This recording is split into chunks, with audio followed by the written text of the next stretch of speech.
നമുക്ക് അലീനയുടെ മനുഷ്യങ്ങളുടെ ഇന്നത്തെ നല്ലൊരു കഥ ആയിട്ടാലോ. വീഡിയോ ഇഷ്ടപ്പെടുവാണെങ്കിൽ ഒന്ന് ലൈക്ക് ചെയ്ത് ഹൈപ്പ് ചെയ്യാൻ മറക്കരുത്. അതോടൊപ്പം തന്നെ ആദ്യമായി കാണുന്നവരാണെങ്കിൽ സബ്സ്ക്രൈബ് ചെയ്യാനും മറക്കരുത് കേട്ടോ. അങ്ങനെ ഒടുവിൽ അടുക്കളയിലേക്ക് ബബിതയും കൃഷ്ണമോളും കൂടെ ചെല്ലുമ്പോൾ സുനിതയെ കൊണ്ട് പച്ചക്കറിക്ക് അരിയിച്ചോണ്ടിരിക്കുക. പൈജ അത് കണ്ടതും ബബിത ചോദിച്ചു, അല്ല അമ്മയ്ക്ക് ഇത് എന്തിന്റെ കേടാ? എന്താ ഞങ്ങൾ ഈ പണികളൊക്കെ ചെയ്തോളൂ അല്ലേ, പിന്നെ അമ്മ എന്തിനാ ഇവരെ കൊണ്ട് ഇതൊക്കെ ചെയ്യിക്കുന്നേ? ഇടി ഇവരെ ഞാൻ ജോലിക്ക് വെച്ചിരിക്കുന്ന വെറുതെ അല്ല.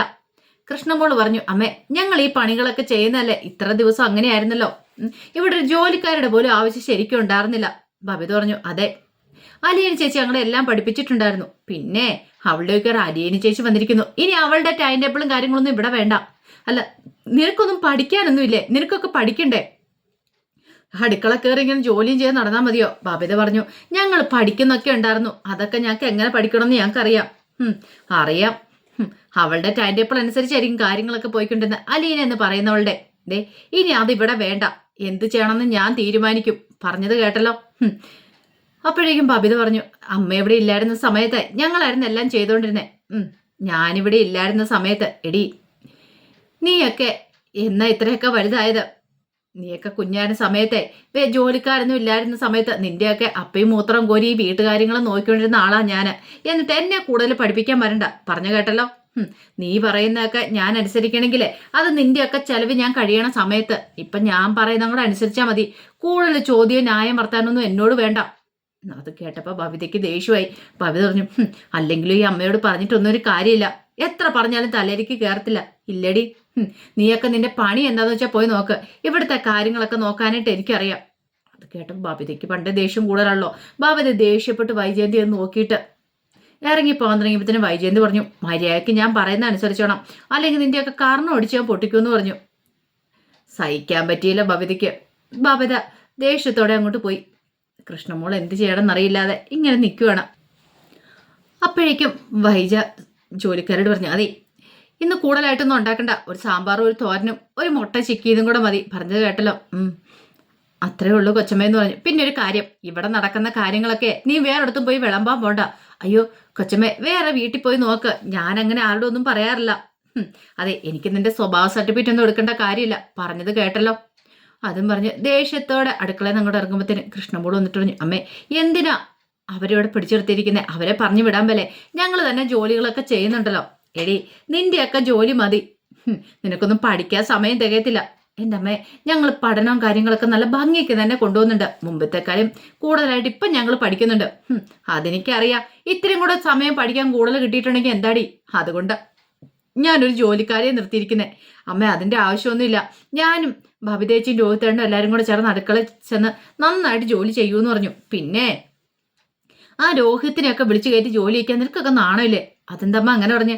രോഹിത്തോടെ നല്ല രുചിക്ക് ചോറും അതുപോലെ കറികളും ഉണ്ടാക്കും, പുളിശ്ശേരിയും തോരനും അവിയലും ഒക്കെ രോഹിത്തേണ്ണ ഉണ്ടാക്കും. എല്ലാം അലീന ചേച്ചി പഠിപ്പിച്ച. ഇത് മിണ്ടിപ്പോയേക്കരുത്. അലീനയുടെ പേര് കേൾക്കുമ്പോൾ വൈജയന്തിക്ക് അങ്ങോട്ട് പെരുത്ത് കയറും. അവളുടെ ഒരു കുലീന ചേച്ചി വന്നിരിക്കുന്നു. അവളുടെ പരിണാപരിഷ്കാരങ്ങളൊന്നും ഇവിടെ വേണ്ട. എടി രോഹിത്തിനൊക്കെ അടുക്കള കയറ്റി ജോലി ചെയ്യിക്കാൻ നിനക്കൊക്കെ നാണമില്ലേ? എന്തിനാ നാണം കിടന്നേ? ആണുങ്ങളെ ജോലി എന്നോർത്തപ്പോ എന്താ എന്തെങ്കിലും സംഭവിക്കുമോ? രോഹിത്തേട്ടൻ ഞങ്ങളുടെ ഡ്രസ്സ് വരെ അയൺ ചെയ്ത് തരും. അതൊക്കെ ഞാൻ കാണുന്നുണ്ടേ. അയൺ ചെയ്ത് തരുന്നതൊക്കെ. കൂടുതൽ നീ ഒന്നും കളിക്കണ്ട. പറഞ്ഞു കേട്ടല്ലോ. ആൺപിള്ളേരെ അടുക്കള കയറ്റാൻ കൊള്ളില്ല. എന്താ ആൺപിള്ളേരെ അടുക്കള കയറ്റിയാല്? എടി പിന്നീട് കെട്ടിവരുന്ന പെണ്ണുങ്ങളെ അവൾമാരെന്ത് ചെയ്യുമെന്നറിയാവോ? അനങ്ങാപ്പാർകളെ പോലെ ഇരിക്കുള്ളൂ, ഒരു ജോലിയും ചെയ്യില്ല. അതുകൊണ്ടാണ് ആണുങ്ങളെ കൊണ്ട് ജോലി ചെയ്യിക്കേണ്ടെന്ന് പറഞ്ഞ് നിന്റെയൊക്കെ അച്ഛൻ അടുക്കള കയറി ഒരു ഗ്ലാസ് കഴുകുന്ന നീ കണ്ടിട്ടുണ്ടോ? അതിനിപ്പോ അലീന ചേച്ചിയെ പോലെ ഒരാളില്ലാതെ പോയി. ഓ പിന്നെ ഉണ്ടായിരുന്നെങ്കിലോ? അല്ല നിന്നെയൊക്കെ നിന്റെ കുലീന ചേച്ചി ഇതൊക്കെ പഠിപ്പിച്ചു വെച്ചല്ലോ. എന്നിട്ടോ എന്തുകൊണ്ടാ നിന്റെ അച്ഛനെ പഠിപ്പിക്കാതെ? ഓ അവള് കിടന്ന് അങ്ങോട്ട് സൂയിക്കുമല്ലായിരുന്നോ നിന്നെയൊക്കെ അത് പഠിപ്പിച്ചു വെച്ചിട്ട്? നീയൊക്കെ വെറും പൊട്ടികൾ. അത് കേട്ട് കഴിഞ്ഞപ്പോ കൃഷ്ണമോൾക്ക് സഹിച്ചില്ല. ബബിതേച്ചി പറഞ്ഞു ശരിയാ, എത്ര പറഞ്ഞാലും അമ്മയുടെ തലയിലേക്ക് കയറത്തില്ല. നമ്മൾ മിണ്ടാതെ പോകുന്നത് നല്ലത്. അതും പറഞ്ഞ് ദേഷ്യത്തോടെ കൃഷ്ണമോൾ അങ്ങോട്ട് പോകുമ്പോ വൈജയ്ക്ക് സഹിക്കുന്നുണ്ടായിരുന്നില്ല. വല്ലാത്തൊരു ദേഷ്യമായിരുന്നു വൈജയന്തിക്ക്. കുറച്ച് കഴിഞ്ഞപ്പോ ബബിത നേരെ ബാലേന്ദ്രന്റെ അടുത്ത് നിന്ന് ബാലേന്ദ്രൻ പത്രമൊക്കെ വായിച്ചോണ്ടിരിക്കുകയാണ്. അച്ഛൻ എന്താ ഒന്നും മിണ്ടായിരിക്കണമെന്ന് ചോദിച്ചു. എന്ത്? അല്ല അച്ഛൻ ഇവിടെ നടക്കുന്ന കാര്യങ്ങളൊക്കെ കാണുന്നില്ലേ? ഇവിടെ ഒരു ജോലിക്കാരുടെ ആവശ്യമുണ്ടോ? ഇല്ലല്ലോ. ഞങ്ങൾ ഇവിടുത്തെ ജോലികളൊക്കെ ചെയ്യുന്നല്ലേ എന്നോ? പിന്നെ അമ്മ എന്തിനാ ജോലിക്കാരിയെ വെച്ചിരിക്കുന്നേ? എന്നിട്ട് അച്ഛനൊന്നും കണ്ടില്ല കേട്ടില്ലെന്ന് പറഞ്ഞ അച്ഛൻ മിണ്ടാതിരിക്കുന്നു. അച്ഛൻ എന്താ വെച്ചാ ഇങ്ങനെ?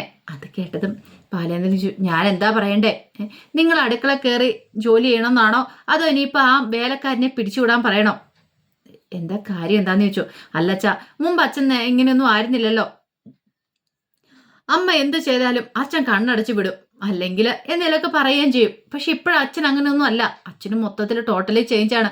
അതിന് കാരണം എന്താന്ന് എനിക്ക് മനസ്സിലാകത്തെ. അപ്പോഴേക്കും ബാലേന്ദ്രൻ പറഞ്ഞു, മോളെ നിനക്കറിയാലോ, ചില കാര്യങ്ങളൊക്കെ ഇങ്ങനെയാ. നിന്റെ അമ്മയുടെ സ്വഭാവം നിനക്ക് മനസ്സിലായി കാണുമല്ലോ. അല്ല, അമ്മ എന്തിനാ ഇവിടുന്ന് പോയെന്ന് പോലും എനിക്കിപ്പം മനസ്സിലാകുന്നില്ല. എന്ത് കാരണത്താലെന്ന്. അലീനെ ഇവിടുന്ന് പറഞ്ഞു വിടാനാന്ന് മനസ്സിലായല്ലോ. അലീനെ പോയി കഴിഞ്ഞപ്പോഴത്തേനും അമ്മ ഇങ്ങോട്ടേക്ക് വന്നല്ലോ. അല്ല, അലീന ചേച്ചി ഇവിടുത്തെ ചെയ്യുന്ന ജോലികളൊക്കെ തന്നെയല്ലേ ഇപ്പോഴത്തെ പുതിയ ജോലിക്കാരും ചെയ്യുന്നുള്ളൂ. ഇതിനേക്കാളും നല്ല ഭംഗിക്കും വൃത്തിക്കും വെടിപ്പിനുമായിരുന്നു അലീന ചേച്ചി ചെയ്തുകൊണ്ടിരുന്നത്. അത് മാത്രമല്ല, അലീന ചേച്ചി ഇവിടുത്തെ ഒരു അംഗത്തെ പോലെ തന്നെയായിരുന്നു. പിന്നെ ഈ അമ്മ ഇങ്ങനെയൊക്കെ ചെയ്യുമ്പോൾ അച്ഛൻ എന്താ ഒന്നും പ്രതികരിക്കാത്തേ?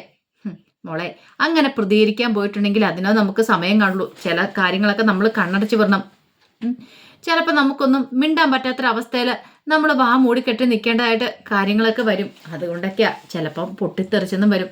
അതൊന്നും ഇപ്പം എൻ്റെ മോൾക്ക് പറഞ്ഞാൽ മനസ്സിലാകത്തില്ല. എന്നാലും വെച്ചാൽ ഇത് കുറച്ച് കടന്ന കൈയാട്ടോ. എനിക്ക് പറ്റില്ല ഈ അമ്മയെ സഹിക്കാനായിട്ട്. ഇങ്ങനെ അമ്മയുടെ ചില സമയത്തെ സ്വഭാവം കണ്ടു കഴിയുമ്പോൾ നമുക്ക് ആർക്കും ദേഷ്യം വരും.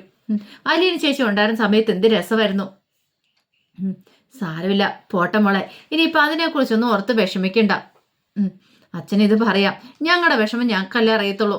അതും പറഞ്ഞുകൊണ്ട് ബബിത സങ്കടത്തോടെ എഴുന്നേൽക്കുമ്പോഴത്തേനും ഒരു നിമിഷം ആലോചിച്ചിട്ട് വെച്ചു, അല്ല കൃഷ്ണമോളും രോഹിത്തേക്ക് എന്തി അടുക്കള കയറി ജോലികളൊന്നും ചെയ്യേണ്ട, പോരുന്ന് പഠിക്കാൻ പറഞ്ഞുകൊണ്ട് അവർ മുറിയിൽ പോയി വിഷമിച്ചിരിക്കുന്നുണ്ട്.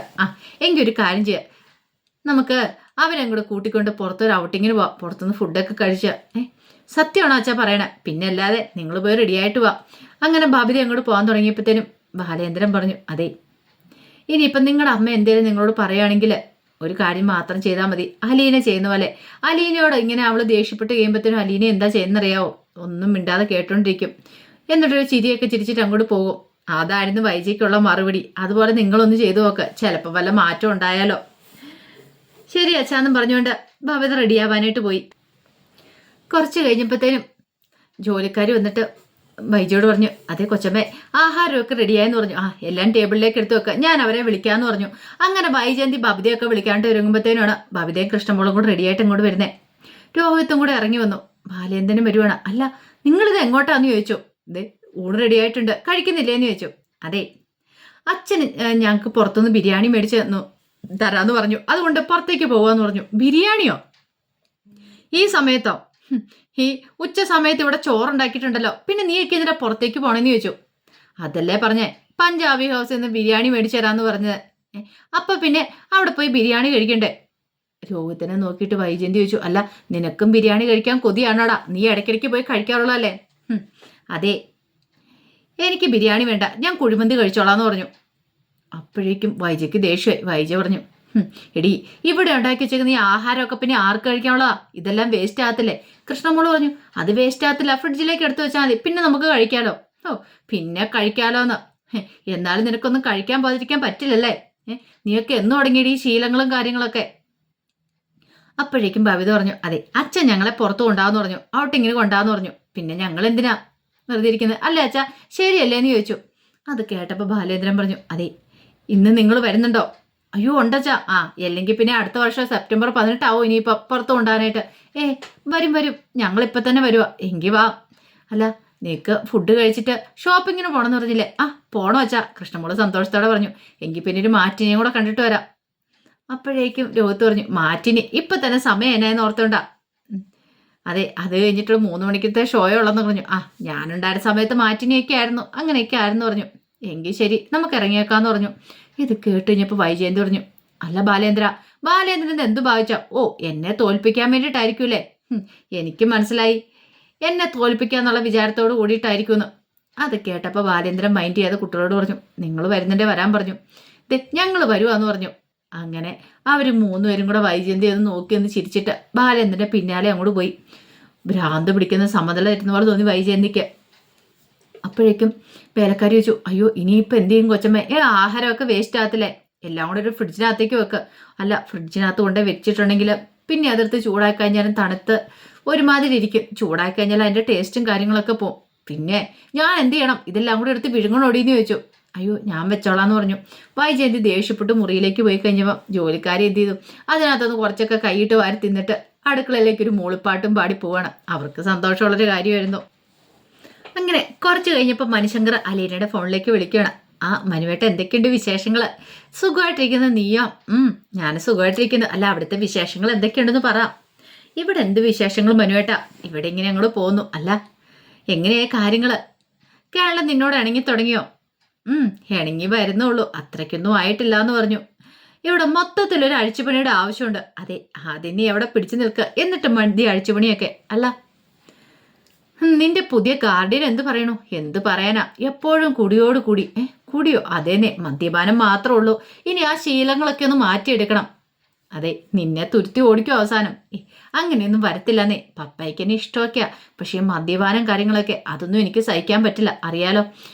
എന്നെ ബ്രിജിത്ത മമ്മി ലിവർ സിറോസ് വന്നാ മരിച്ചേ, അത് മദ്യപിച്ചിട്ടൊന്നുമല്ല. പക്ഷേങ്കിൽ ഇവിടെ അങ്ങനെയല്ല ഒരാള്. എടി ആരോഗ്യമുണ്ടോ അയാൾക്ക്? ഇതിങ്ങനെ മദ്യപിച്ചാലും ആരോഗ്യമൊക്കെ ഉണ്ട്, വലിയ കുഴപ്പങ്ങളൊന്നുമില്ല. എങ്കിൽ പിന്നെ പേടിക്കേണ്ടതില്ല. പണ്ട് തൊട്ടുള്ള ശീലമായിരിക്കും എന്ന് പറഞ്ഞു. എന്നാലും മനുവേട്ടൻ അറിയാലോ എനിക്കിന്ന് ഇഷ്ടമുള്ള കാര്യമല്ല. പപ്പ ഇങ്ങനെ മദ്യപിക്കുന്ന കാണുമ്പോൾ എനിക്ക് എത്രമാത്രം വിഷമാണെന്നറിയാവോ? അല്ല ബാക്കി അവിടെ ആരൊക്കെയുണ്ട്?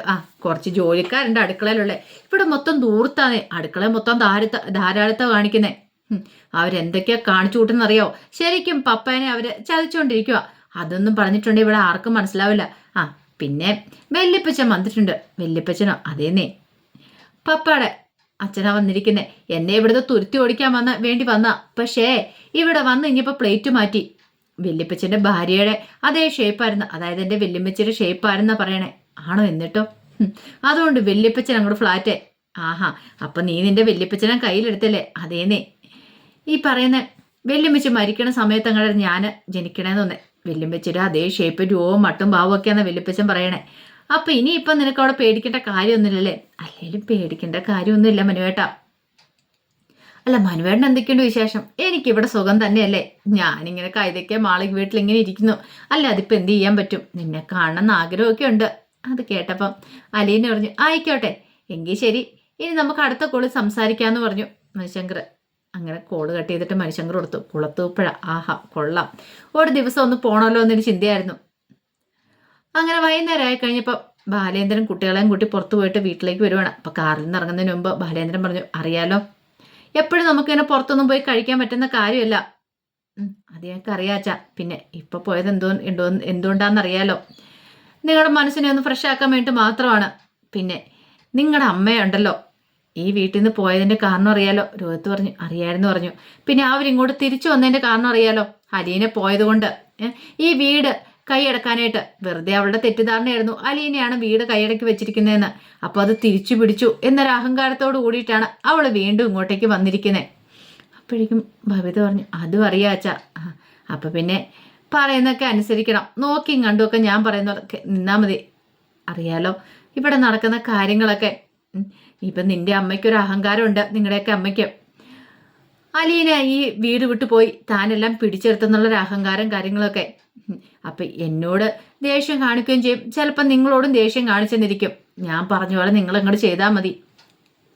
എന്ത് കേട്ടാലും പറഞ്ഞാലും മൈൻഡ് ചെയ്യേണ്ട കാര്യമില്ല. മൈൻഡ് ചെയ്ത് അങ്ങോട്ട് വിട്ടാൽ മതി എന്നൊക്കെ പറഞ്ഞൊരു ഉപദേശം ക്ലാസ്സൊക്കെ എടുക്കുന്നുണ്ട് കുട്ടികൾക്ക്. അതിൻ്റെ കഥകളൊക്കെ എന്ന് കാണുന്നത്. ഇതിൻ്റെ ബാക്കി വിശേഷങ്ങളുമായിട്ട് വൈകുന്നേരത്തെ പ്രമോയി വരാട്ടോ. ഒരിക്കൽ കൂടി എല്ലാവർക്കും ശുഭദിനം നേർന്നുകൊണ്ട് നിർത്തുന്നു. നന്ദി.